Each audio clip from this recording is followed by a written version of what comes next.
Welcome back to Outside Views. Today we're diving into a topic that touches on demographics, migration, economics, and how Brexit has left its mark in unexpected ways.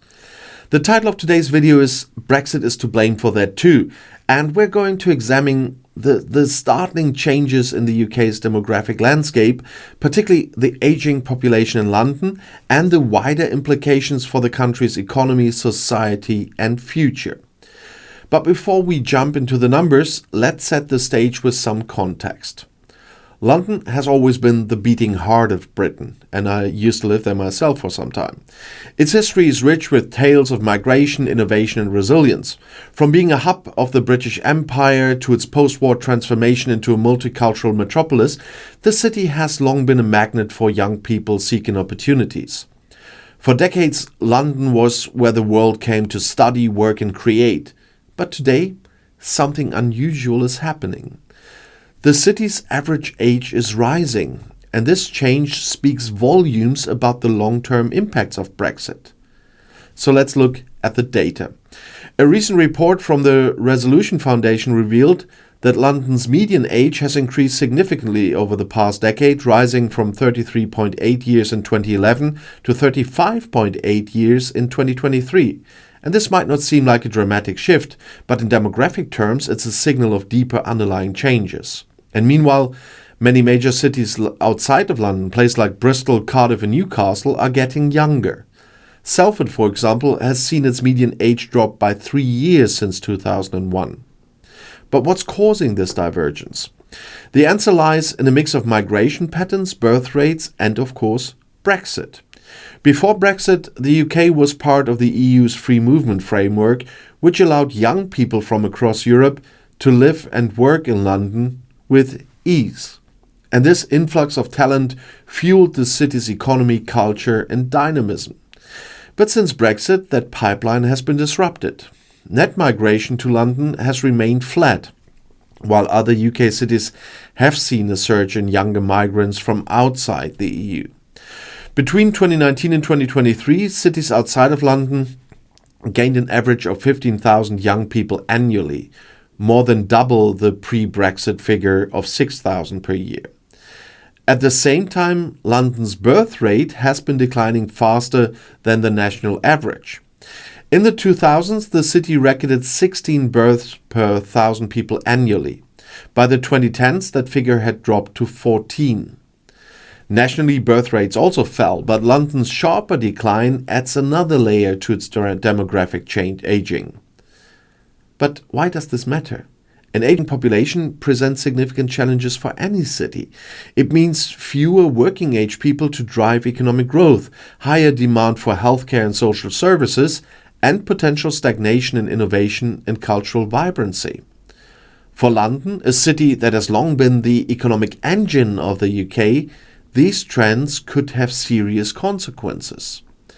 And meanwhile, cities like Birmingham and Manchester are experiencing the opposite problem. The influx of young people is creating opportunities, but also putting pressure on housing, infrastructure, and public services. Without strategic investments, these cities could struggle to accommodate their growing population effectively. But to fully understand the implications of these changes, we need to delve deeper into the historical context. The story of migration in Britain is one of constant evolution.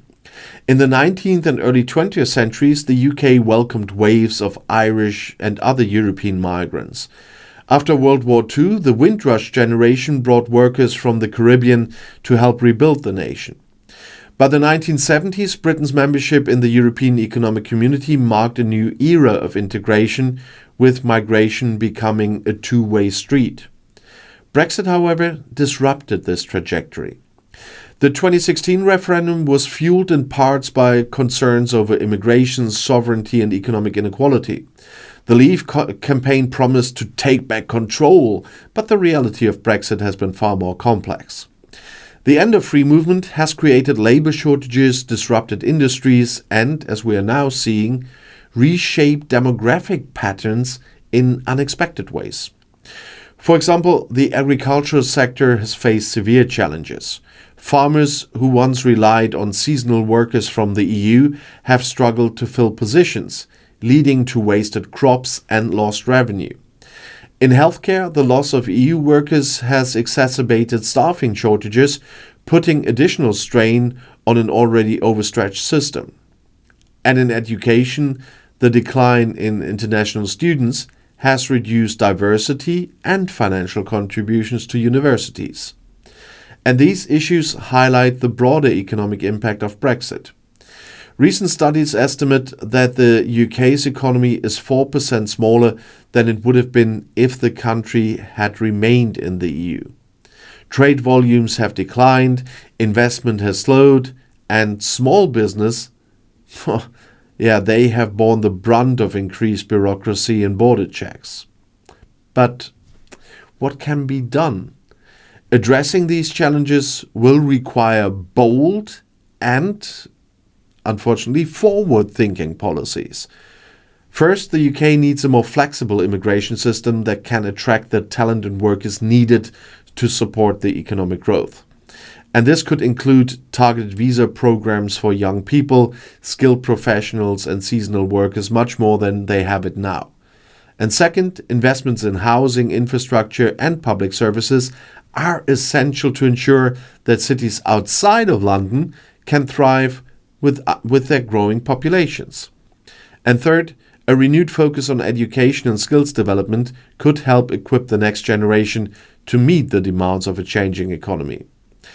But beyond policy changes, there's a need for a broader cultural shift. Britain must embrace its role as a diverse and interconnected nation, recognizing that migration and collaboration are strengths, not weaknesses. And I'm talking about legal migration. The country's history is a testament to the power of openness and adaptability. From the Industrial Revolution to the digital age, Britain has always thrived when it looked outward and embraced change. And as we navigate the post-Brexit era, the question is not just whether Britain can adapt to these challenges, but whether it can seize the opportunities they present. Demographic changes, while daunting, also offer a chance to rethink and reshape the nation's future.